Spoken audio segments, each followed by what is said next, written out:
Time to head via Zoom to Newcastle in New South Wales to catch up with the CEO of the Australian Hairdressing Council. Her name is Sandy Chong. Welcome to TheInforme.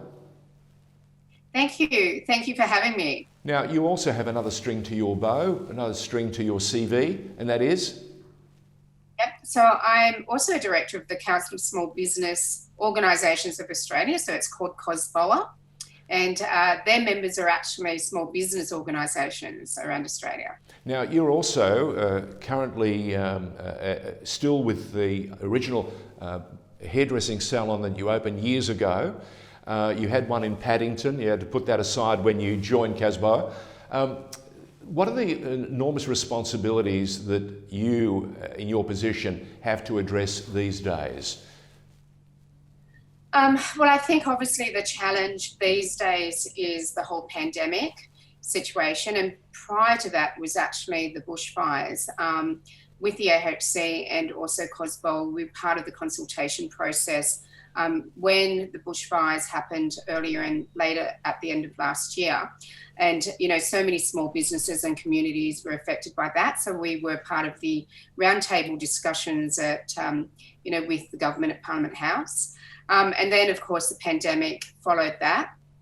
And representing small business and our industry has certainly taken our focus for this year. How many members in the Hairdressing Council, the Australian Hairdressing Council? We've got a couple of thousand, but we also have a holistic membership. So, the major colour companies, the suppliers, RTOs, private and government, teachers, and individual members, and our associate members are anyone who is a provider to our industry. And so we represent, many thousands of people around Australia. And we also cover beauty as well. We have quite a few beauty members. Sandy, you may have noticed that Victoria, your representatives, your members in Victoria are seriously struggling at the moment. They have an enormous challenge before them, because whether they're open or not, and many of them are not open, government lockdown has mandated the fact that they cannot work. They still have things like rent, electricity, insurance, commitments and obligations.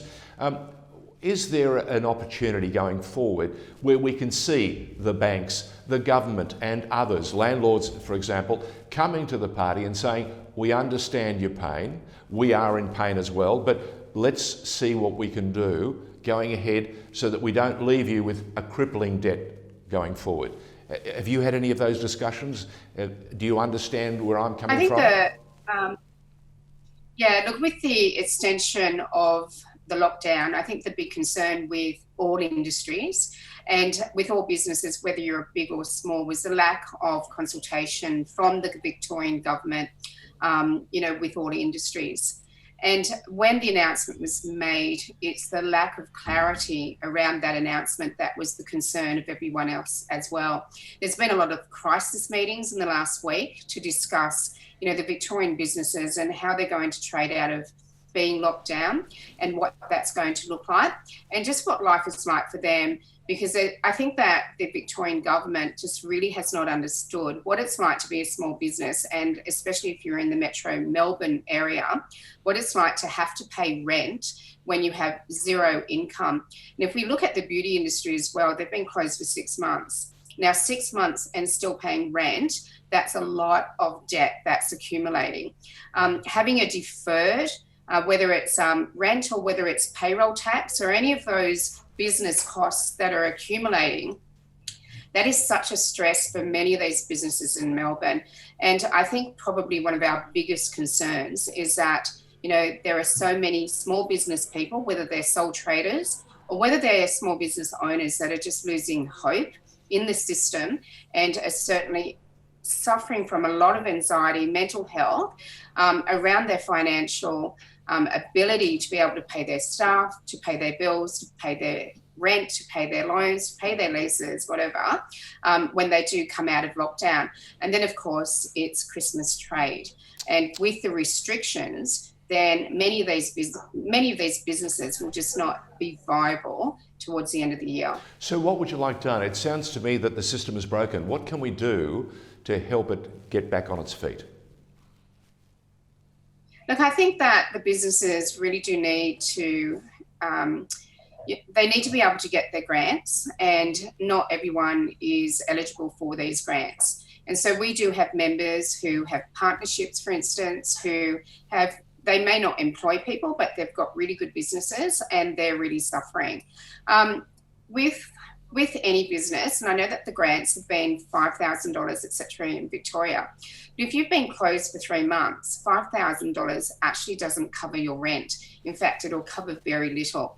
And so I think that the cash packages, or the business packages that the Victorian government have put together, have really not, it's just a start. It really hasn't covered what a lot of these businesses are suffering with at the moment financially. And I think because of the stress of the financial stress, it's the mental stress as well, and the anxiety that is a real concern for us. When Dan Andrews did deliver his message in extending this lockdown, there was very little hope that was given to many of the business owners, whether they were small, medium, or even large in Victoria. The issue was that they made the announcement, but there was really nothing beyond that announcement. All these businesses expected to open up earlier. So they had a bit of a light at the end of the tunnel, so to speak.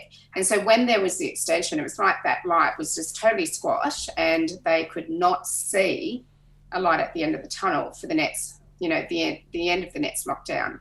So is anybody listening now, are the landlords listening, for example? Are you in a position to talk to those landlords in a unified way? Are you able to talk to the banks? Are you able to talk to government and say to them, payroll tax, some of the red tape that you've put up in the past, we need to get it lifted, we need to get it wiped, rather than, as you said earlier, that, like a sort of Damocles hanging over the heads of those businesses? Yeah, exactly. And deferring payroll tax or deferring rent really doesn't help. Okay.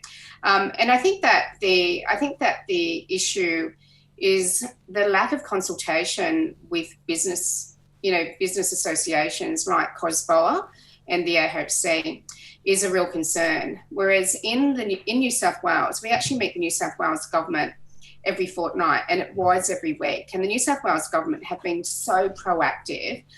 Small Business Commissioner has been incredible in his activity and engagement with small business associations. They've really listened to what the small businesses need. I mean, there's huge concerns, especially for the CBD businesses. Even in Sydney, some of these businesses are up to 90% down in their turnover because everybody is working from home. And with Victoria, that's not going to change either, especially even when those businesses open, the CBD is really still going to suffer. So if they go into stage 3, and if there is an encouragement, which there is, to still work from home, then we have concerns about the CBD businesses. So, how do we get out of this? I know that we are talking with the New South Wales government about a roadmap as to what happens after COVID, or when restrictions lift, and certainly when JobKeeper goes, then small businesses need to be really ready for this, because a lot of them will not be ready. It'll be like a bit of a cliff drop. They've got this safety net, and when that safety net is taken away, some of these businesses are not going to cope, especially because a lot of their bills, their rent, etc., has been deferred. They will not have that cash flow. So there's huge concerns there. Sandy, is there a chance to maybe hit the button and reset the whole makeup, this balance of the way we've done things in the past? Is there a way that maybe going forward to share the risk, and whether it's the business, the landlords, the banks, and government? Well, I think we've got to bear in mind too, like, I'm a landlord. So, there are many landlords who rely on their income as well. And I know that the banks can freeze and have frozen loans, etc. But, at the end of the day, I think we need to, work better together. I know that with each of the governments, they have got mediators in place when it comes to landlords. But, as a business, I'm a business owner. I'm very lucky because I'm actually my own landlord. And so I closed for 6 weeks, and it meant that I didn't pay myself, but we also froze our loan. So I think there does need to be a lot more cooperation. The landlords are being seen as the baddies, definitely for small businesses at the moment. And, I think that to be fair though, there have been some landlords who've been brilliant and they've been great, and they've negotiated with their small businesses, their lessees. There are some landlords who are not negotiating, they won't communicate.